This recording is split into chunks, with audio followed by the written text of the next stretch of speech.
de cette loi de Lenz. Quand on inspire, par exemple, un circuit dans un champ électromagnétique variable ou non, et quand j'ai un courant d'induit I de T dans un circuit de résistance R, j'ai toujours la force électromotrice epsilon de T est égale à moins dφ sur dt. C'est la loi de Faraday, il est toujours vrai.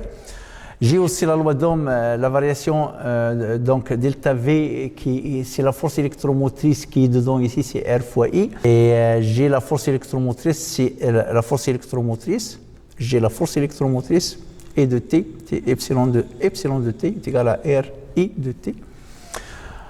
E de T est égal à la force électromotrice epsilon de T divisé par R. Quel est le sens du courant induit I de T dans la boucle? On ne sait pas comment déterminer le sens du courant électrique. Alors, la loi de Lenz, c'est une loi puissante qui nous permet, de trouver le sens du courant électrique quand on ne sait pas le déterminer, par exemple, par la règle, la troisième règle de la main droite des forces. Alors, on utilise la loi de Lenz.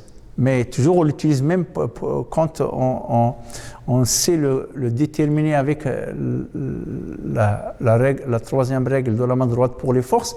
On peut également utiliser la loi de Lenz pour confirmer le résultat. Alors, la loi de Lenz.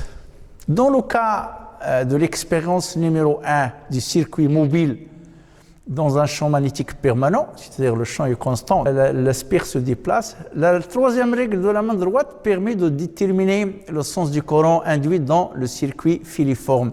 Alors, on prend le courant I, c'est le pouce, B, c'est l'index de la main droite, et le majeur de la main droite nous donne le sens de la force qui fait déplacer les électrons. Alors, nous avons déjà fait ça. Donc l'aimant est fixe par rapport au référentiel. La spire se déplace de la gauche vers la droite et donc les électrons dedans se déplacent de la gauche vers la droite. C'est comme il existe un courant fictif qui se déplace de la droite vers la gauche. Et donc c'est le pouce. Alors ce courant, il est indiqué par le sens du pouce de la main droite. J'ai l'index. En point P ici, la ligne de champ, et j'ai le vecteur tangent ici, c'est le vecteur densité de flux magnétique. Il est indiqué par l'index et le majeur me donne le sens de la force, c'est vers moi, ça sort de l'écran et ça va vers moi, et donc ici, et donc cette force-là, c'est elle qui tire les électrons, c'est elle qui entraîne les électrons à se déplacer. Ils sortent du point P et puis ça se déplace dans la partie de la spire en tréplin ici, devant l'écran, et puis ça pénètre d'en haut ici, et puis ça circule de l'autre côté. Et un courant d'induit circule dans le sens inverse. Donc là, vous voyez que la règle de la main droite, il est suffisante de trouver le sens du courant électrique ici. Mais pareil, je peux utiliser la loi de Lenz pour confirmer ce résultat. Alors ici, la force électromagnétique, c'est QE plus V vectoriellement B, E égale à 0, il me reste moins Q, si les électrons, c'est moins E, V vectoriellement B. Vous voyez très bien que V, la vitesse vectoriellement B, donc V vectoriellement B, ça pointe de l'autre côté, mais avec le signe moins, ça pointe de ce côté-là. Donc, à cause du signe moins de l'électron. La force qui fait déplacer les charges négatives, ici les électrons, dans le cuivre, dans le circuit, est orientée dans le sens contraire du vecteur V vectoriellement B. Alors, V vectoriellement B, voilà V, voilà B, donc c'est de l'autre côté. V vectoriellement B, c'est indiqué par le majeur, c'est de l'autre côté, mais s'inverse, ça s'inverse.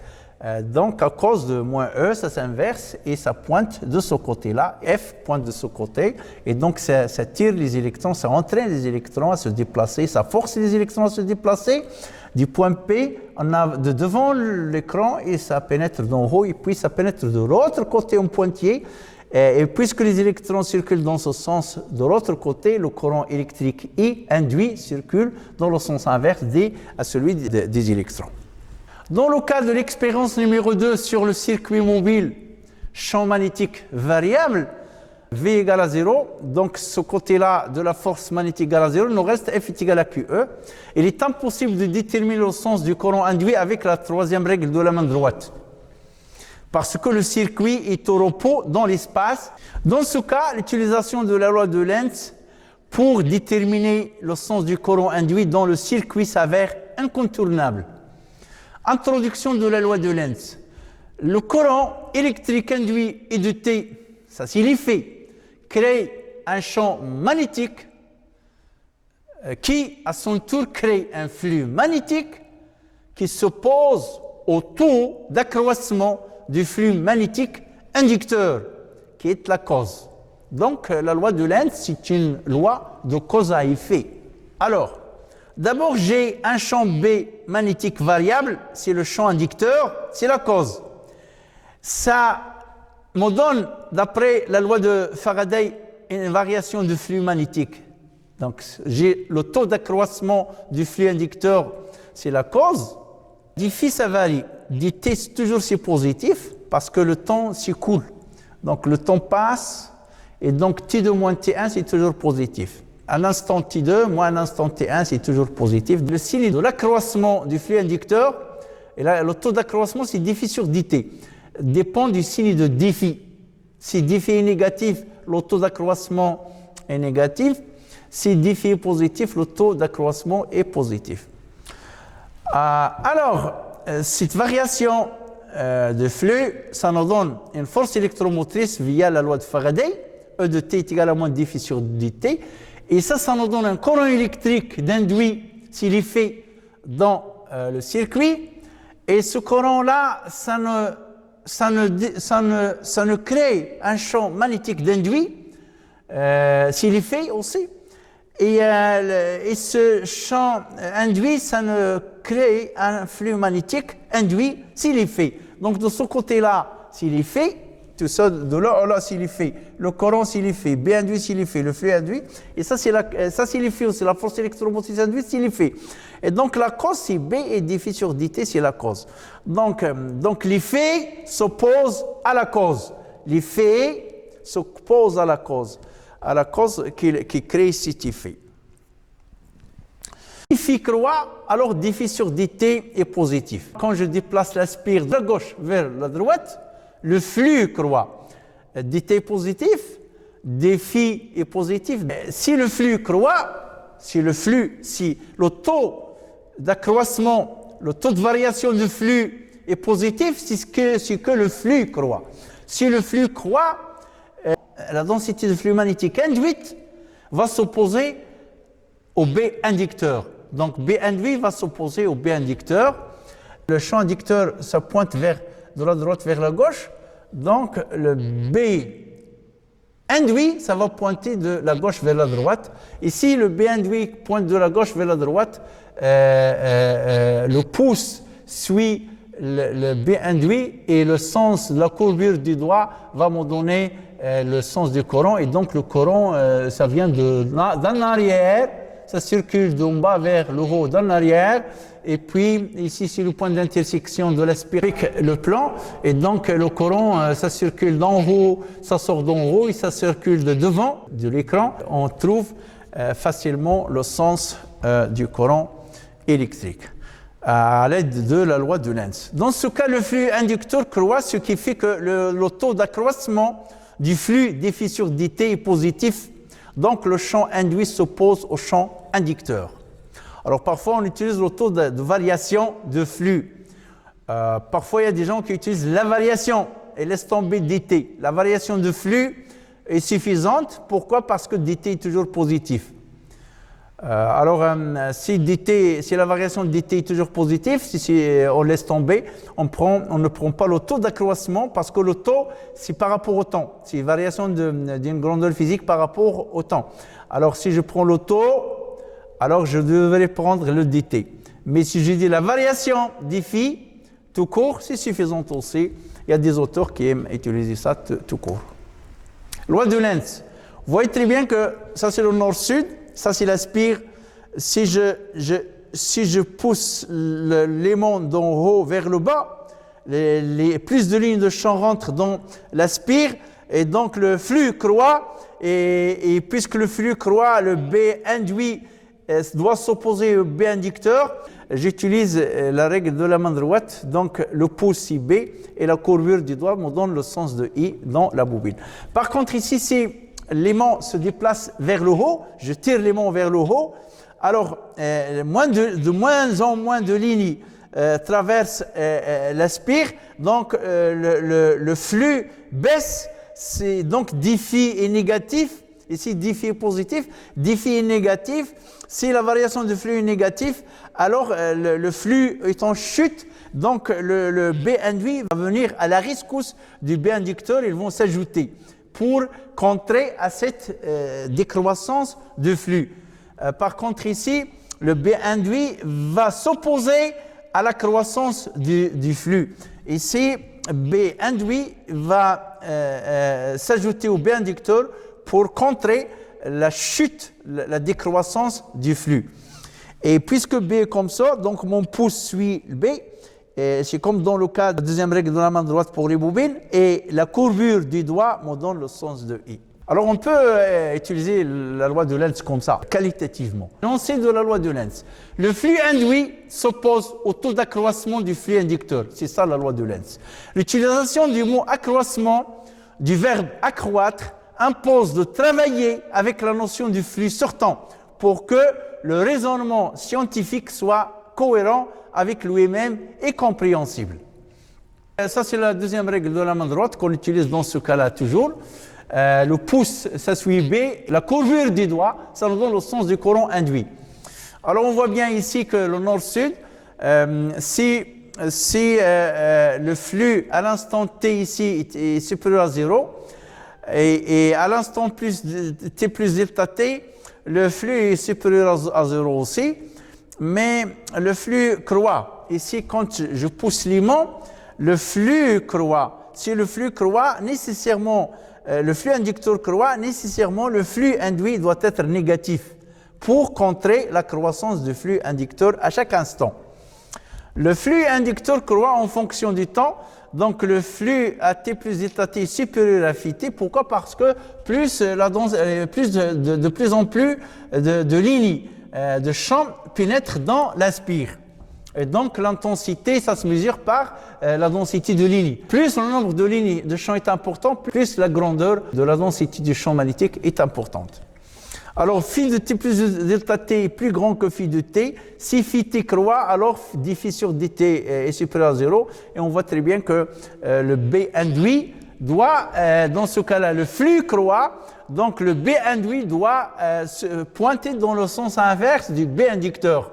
Et avec la deuxième règle de la main droite, je trouve le sens de I dans l'aspire. C'est facile, donc le I, ça circule de l'autre côté, ça monte jusqu'en haut, ça sort et ça circule de ce côté-là jusqu'en bas. Donc ça circule dans ce sens. Pour l'aspire mobile, on peut faire la même chose.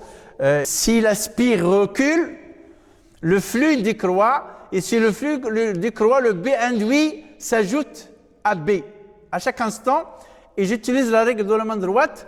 Le pouce, ça suit la flèche verte, et puis le sens du courant, c'est de ce côté-là. On peut appliquer la loi de Lenz intuitivement comme ça, si on a bien compris quand est-ce que le flux croît, quand est-ce que le flux décroît. Donc si on comprend quand est-ce que le flux croît, ou bien quand est-ce que le flux décroît, toujours on peut dire si le flux croît, on peut dire que B induit s'oppose à B, mais si le flux décroît, B induit va dans le même sens que B inducteur, et avec la deuxième règle de la main droite pour les bobines, on trouve le sens du courant électrique. Mais il y a une règle, pour les qui aiment avoir une règle, on peut se donner une règle à suivre, elle contient 3 étapes. La règle numéro 1, le signe du flux, phi de T dans la loi d'induction électromagnétique, E de T moins d phi sur dt doit être toujours positif. Pour ce faire, on impose dès le départ à la normale N à la surface, délimitée par le circuit, le même sens que celui du champ B inducteur. À la deuxième règle, le choix du sens positif provisoire pour le courant induit I de T.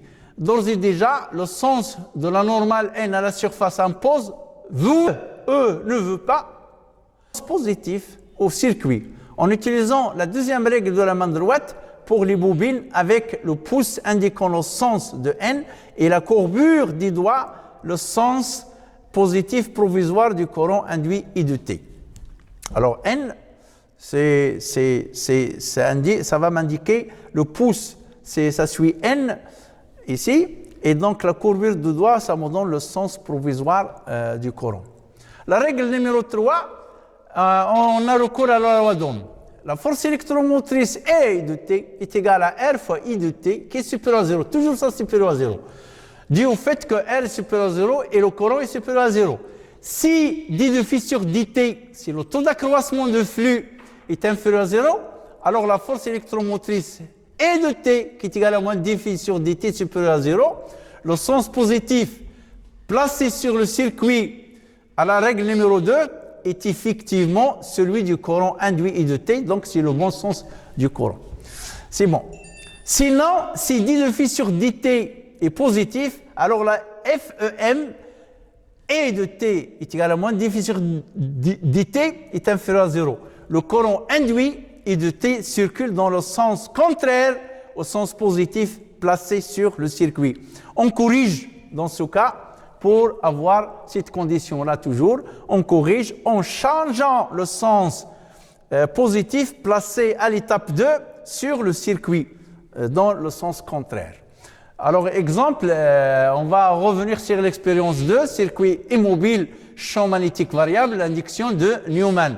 La règle 1, la normale N à la surface est orientée de la droite vers la gauche, la voici ici, voici la spire, vers la gauche, donc le flux est positif. Pourquoi? Parce que les lignes de champ vont dans le même sens que N, et donc c'est positif, donc le flux est positif. La deuxième règle, choix du sens positif provisoire pour le courant induit, donc c'est le pouce, et donc le sens du courant induit c'est positif ici, donc c'est cette flèche là ici, je vais le noter ici. Voici le sens provisoire, ça vient du point P, ça vient de ce côté là de l'écran et ça pénètre d'en haut, donc ça c'est le sens provisoire. C'est pas ça, oublier ça pour le moment. Ça c'est trois règles de confirmation.